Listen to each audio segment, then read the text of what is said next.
Alan has covered all of those already in the last 2 weeks, so if you haven't been able to make it to those sermons, I highly recommend go and look on our website and catch up with the series. And so I'm looking at those people that are outside of our family that we don't quite have that control over, but we have influence. And so that's the direction I'm coming from. And so as I was thinking about that, at first I was like, okay, well, what does Jesus say about friendship? And one thing that we know is that Jesus called us friends. And so whenever I think of friendship and Jesus, I think of two things. First is a terrible 80s song called Jesus is My Friend. If you have not heard it yet, I highly recommend go and look it up because it is terrible. And the second is John 15:15. And so in there we read, I'm going to read the context as well so we get the whole thing. This is my commandment, that you love one another as I have loved you. Greater love has no one than this, that someone lay down his life for his friends. You are my friends if you do what I command you. No longer do I call you servants, for the servants do not know what his master is doing, but I have called you friends. For all that I have heard from my Father, I have made known to you. You did not choose me, but I chose you and appointed you that you should go and bear fruit, that your fruit should abide, so that whatever you ask the Father in my name, he may give it to you. These things I command you so that you will love one another. And so I think this is a great place to start on friendship, is looking at how Jesus relates to us as a friend, and then that will give us some idea of how to approach others as a friend and as a neighbor. And just some things that I observed. We're not going to be staying in this passage the entire time, so if I miss anything that you've observed from it, that's awesome. That's one of the great things about communities, that we all can glean things together and expand our knowledge. And so 4 things that I gleaned from reading this is, first, Jesus commanded us to love others like he loved us. And so we got to know his way. We got to know how he loved others in order for us to replicate that. And that kind of leads into my second one, which is we got to learn what Jesus does, how he does friendship. I can't do the entire relationship Jesus had with the disciples, but looking at how he interacted with them can really show how we can gain influence in our friends in a productive way, in a helpful, loving way. Second one is unconditional love is just on full display here. He didn't say whenever it's cold, give your sweater. He didn't say, share half your meal. He said, lay down your life.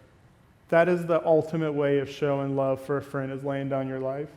And so unconditional love, not keeping anything from your friends, that's where Jesus is showing here. And then finally, it's friends know each other. Now, Jesus, Son of God, he knew a lot of things. He was able to glean a lot of wisdom and knowledge from those aspects of his nature, which we do not possess. But luckily, we have his teachings, and he's applied grace. All right? So we got grace, and we have his teachings to learn how we can get to know each other, how Christ knows us. And so I'm going to be using a different counseling tool to explore some of the scripture in ways that we can get to know each other and have influence in each other's lives like Christ had in his disciples. And so one thing with the Bible, counseling, life, there's a lot of triangles. I don't know if y'all noticed that. We got triangles everywhere. And this triangle, understanding the purpose of the triangle can help. This one's not a choice one. You don't choose one of the 3. This is actually a triangle we want to try to avoid. This is 3 dangers we want to avoid. And so the arrow is pointing at the alternatives. So the drama triangle consists of persecutor, victim, and rescuer. And so whenever you get trapped in this triangle, you'll bounce between these 3 roles with other people, and it causes drama. It causes hardship. And all of this is kind of in an attempt to control people. It's not to influence them, it's to control them or be controlled. And so we'll explore each one, and I'll give some verses. And I'm not going to go into the theological truths of the verses, the context of these verses. These are more of just encouragements for us to read together and see how some of the Bible expressed the alternatives to the negative. Understand? Following? Awesome. All right. And so the first one we're going to go through is prosecutor to challenger. And so the prosecutor, the other name for it is the bully. That is the person who is trying to manipulate the other person into doing what they want through bully tactics, through being critical, argumentative, using guilt. They're trying to gain control over the other person. And so sometimes we'll have that friend who really needs help, who keeps doing that wrong thing. And if we could just get them to do the right thing, we know their life would be better. And so we try to guilt them and say, like, man, if you would just do this thing, you wouldn't be so useless. And so, we're trying to force them into this role. We're trying to persecute them and corral them into where we want them. Whereas the alternative is the challenger. It's someone, which challenger sounds even more intimidating, honestly. The challenger is someone who encourages them, but understands that they don't have control over them. And so the challenger wants to express thoughts and feelings without being overbearing, without, having all they're not invested in it in the way that like the persecutor is. They're not upset when the person says, no, thank you, I'm good. I'm gonna keep doing the thing I'm doing that you disagree with. They ask questions instead of ordering. The challenger says, like, hey, have you considered doing this other thing? Like, have you explored all of your options before you commit to that thing that I think is a bad idea? And then we allow them to do their things. And so I thought of another verse as I was prepping before this. Didn't get that one down. But there's the First Thessalonians 5:11 says, therefore, encourage one another and build one another up just as you are doing, which I think this church is great at that. I think we have been building each other up wonderfully, and we need to continue doing that. We need to continue looking at each other and seeing where our strengths are and where we can grow. In the counseling world, we no longer say weaknesses, we say areas of growth. And because it's true. Even if you are deaf and you can't hear, you can still communicate. You can still learn. So an area of growth can be learning how to communicate despite not being able to hear. And so there's a lot of things in our life that are not as radical, not as black or white as that we want to turn black and white and be like, no, I can't do that. That's a weakness I have. No, it's an area of growth. It's an area where you can get better at. And so we need to encourage each other and look into those ways and find out, like, okay, what is this person good at? How can I encourage them? Which the other verse I failed to put up was the spur one another onto good deeds verse. I have no clue where that is in the Bible, but I do know that is in the Bible. And so we need to learn how to spur each other on into good deeds, challenge each other through love, not out of the desire to push and have them do what we want, but to see how we could empower them. Empowerment is going to be a theme. Sorry, I'm all over the place. This is how I counsel as well. I'm very chaotic. Just thinking of all things and trying to go in all the directions, trying to disrupt what's the current flow and trying to have a new flow, because often we get stuck in the same flow that's problematic. And so add a little chaos, get a new flow going, find out the better way to do it. And so empowerment is this idea of, instead of me taking power from you and controlling you, I'm going to give you power so that you can do the things you need to do. And then if you give me power to allow me to do the things I could do, that power gets exponential. Fun fact about horses, if you have one horse pulling something, I'm just going to make up a number, they could pull 500 pounds. You get two horses pulling together, it's not 1,000 pounds. It's more than that. It could be like 2,000 pounds. It's that exponential growth when we empower each other. And so that's what the idea of the challenger is versus the persecutor. And so the next one is this idea of victim versus survivor thriver. This is the role that we want to fall in whenever we feel helpless. The victim is often feeling hopeless, being ashamed, feeling oppressed. We become dependent on others. And it's not to say that we don't need others. We absolutely need other people in our lives. But we need to ask, okay, what has God called me to do? What is it that I can do? And what is it that I need to rely on others to do for me? And what do I need to rely on God to do for me?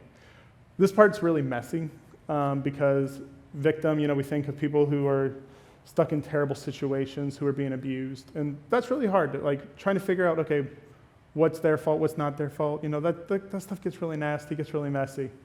But we do need to grapple and figure out what areas are we responsible for? What do we have control over that we can take care of? We can't stop other people from doing bad things to us, and we also can't go back and change what's been done to us, but we can change how we look at it. We can change how we move forward from that point. And that's not easy. Luckily, we have, lost my place for a second. We have each other to bear with one another. Colossians 3:13 says, bearing with one another, and if one has a complaint against another, forgiving each other as the Lord has forgiven you, so you also must forgive. So it's that idea of, when we realize that we are hurting each other, there's that opportunity for forgiveness. We can go to those people and try to make change. I'm looking more in the context of the church in this regard. Obviously, people outside of the church, it's a lot harder to influence them with scripture and with truth. But just having that change into how do we thrive? How do we survive the situation? How can we change our view? How can we help encourage other people? The other passage I have here is Galatians 6:1. Brothers, if anyone is caught in any transgressions, you who are spiritual should restore him in a spirit of gentleness. Keep watch on yourself, lest you too be tempted. The reason why I added this one to the victim versus thriver is just the idea that maybe we do get stuck in that victim mentality. Maybe we do get stuck in thinking like, oh, I'm hopeless, nothing's going to change. Like, I just keep getting beaten down. Having someone come in and gently correct us and gently push us in a different direction can be very helpful and very healing. Jesus was very explicit in the fact that he wanted us to be gentle world changers, not aggressive world changers. The truth of Christ, the truth of salvation is a very harsh truth, but Jesus never said to deliver it in a harsh manner. He always said, be gentle as doves. I forgot the part with the serpents, but he wants us to deliver it with love. And so we need to figure out how, whenever we're trying to encourage people to leave the victim mindset into the survivor mindset, how can we do that in love? And then whenever we're in that victim mindset and someone lovingly comes to us and tries to change our view, allowing them to push us in that direction to get out of that mindset and start looking at things differently.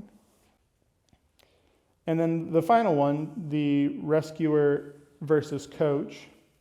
This one, we often see this one with drug addicts. We'll have the rescuers, the person who keeps enabling the drug addict. They'll keep going to them and taking care of their needs. That way the person never feels those pains because they're scared they're going to go back into addiction. But then that keeps it going on because the person never learns how to take responsibility for their life. And so we don't want to rescue. The rescuer wants to be over-helpful. They want to feel responsible for others. They want to fix other people's problems. We get too involved into other people's lives. Remember, we're trying to influence them. We're not trying to control them. And the rescuer wants to control the other person's outcomes. We want to get in there and make sure that, we don't want them to get hurt. But in reality, life's painful. Life is going to result in pain. And I think the coach is a beautiful example of that. Whenever I'm into watching fights like MMA and things like that. The coach doesn't get to jump into the ring and start beating up the opponent. He sits on the sideline and he directs him, but he knows that his athlete is going to get injured. That's the way of sports. Sports is a dangerous thing. And so he knows that he can't jump in and take that pain, but he can try to help lead that athlete in a way that he doesn't get hurt. He minimizes risk and maximizes rewards. And so the rescuer tries to stop all chance of risk. They want to jump in and take care of everything, whereas the coach knows that there's some inherent risk in living life. And so they get that hands-off approach where they're not completely invested to the point where the other person can't be themselves. And the verses I chose for this one is Ecclesiastes 4:10. For if they fall, one will lift up his fellow, but woe to him who's alone when he falls and has none another to lift him up. Just want to remind y'all, rescuing, there is times when we do need to intervene and jump in and help someone. The examples I use often is with kids is if the kid is trying to run into the street or touch a hot stove, that is a great time to jump in, intervene, and stop them. One of my friends does jiu-jitsu, and I got to watch him compete a couple of weeks ago. And the coach will always jump in, throw the flag out whenever he sees that his athlete is about to do something critical that's going to be career-ending. Whereas if it's a little mess up that makes him lose the match, he ain't going to intervene. But if he sees that he's about to get his, I don't want to get into detail, but he break his knee, he's going to intervene and stop that because of how dangerous that can be. And so, allowing your kid to spill some water, allowing your friend to take that bad job that you think that's not good for you, that's not within your qualities, allowing them to fail in those manners, knowing that it's not a life or death situation. It's okay if they mess up. I'll encourage them and direct them, but at the end of the day, it's their decision. Whereas if they're doing something life-threatening, like drinking and driving, that's when we want to jump in and rescue. And so, again, a lot of these are messy. It's not so black and white where it's obviously I need to just do it when this happens. No, we gotta wrestle with it. And the next verse is Hebrews 10:24-25. And let us consider how to stir up one another to love and good work. Hey, there's the verse. And good works, not neglecting to meet together as it is habit of someone, but encouraging one another, and all the more as you see the day drawing near. So again, we want to encourage each other. We want to build each other up. And one verse that I was thinking of within all of this that I did not put up as well is the idea of love others as you love yourself. We don't need to neglect ourselves to influence others. We don't need to neglect ourselves to take care of others. We can take care of ourselves and then also take care of others. And this is one thing I've been really struggling with and trying to figure out is how do I do self-care? How do I take care of others? And then how do I be the woman at the well the woman, she gives the 2 coins and that's all she had. She gave when she had nothing and she gave all of it. And so it's how do I love others as I love myself while also giving my all to Christ and to others? And so it's I don't have a good answer for that one. I'm still struggling with that one. But I know that God's not calling us to sacrifice ourselves completely in the sense of we get to lose ourselves and we no longer get to be the creation he created us to be. But we can live in that lane while also taking care of other people. And so whenever I'm thinking back at the Good Samaritan, often we want to take that bypass route and not get involved in that other person's life because it's messy. We don't know the right answer. If we had the right answer, maybe we would be more of that bully because it's I'm right. But even Jesus, who had the right answer, he did not bully. He did not go in and say hey, y'all have to do this. He let them fail. My favorite thing about Jesus is that he is the God of the doubter. He allowed his disciples to have fear, to falter, to mess up. He allowed them to do all of those things, yet he loved them, and yet he entrusted the church to them. And so Jesus got messy with them. He didn't just bypass them and say, that seems like a lot of work. I'm going to just keep going. I could take care of it all. I'm God. I got the power. I could do it. He said, no, I'm going to get messy. I'm going to get down, and I'm going to bandage these people. I'm going to work with these people. I'm not going to leave them. But also at the same time, he didn't say, oh, they're helpless people, my creation, they're weak. I'm going to do everything for them. No, he's letting us walk it out. He's letting us figure it out. And so looking at how Jesus does this triangle of he challenges us. He asks us to get out of our comfort zone. He helps us thrive. He doesn't make us a victim. He doesn't say, oh, you can't do nothing. He says, no, y'all can do things despite, I won't give you anything that's beyond me, but I'm going to give you some things that are going to push you. And then last one, now obviously Jesus is our Savior. He did rescue us from eternity. But in terms of like living life, he's not there just trying to rescue us from every single thing. He's not trying to keep us away from pain. Instead, he embraced pain with us. He became man. He lived a human life, and then he died a very gruesome death. And so through that, he is able to coach us and say, like, hey, I've been where you're at, and I know you can get through it. I know that you can go past it. And so as we're looking at others, we need to look at them the same way Christ looked at them and use all three of those qualities. And with that, we can start bandaging our friends instead of bypassing them or being a bandit. And so that's all I got for today. It's kind of a quick, short one.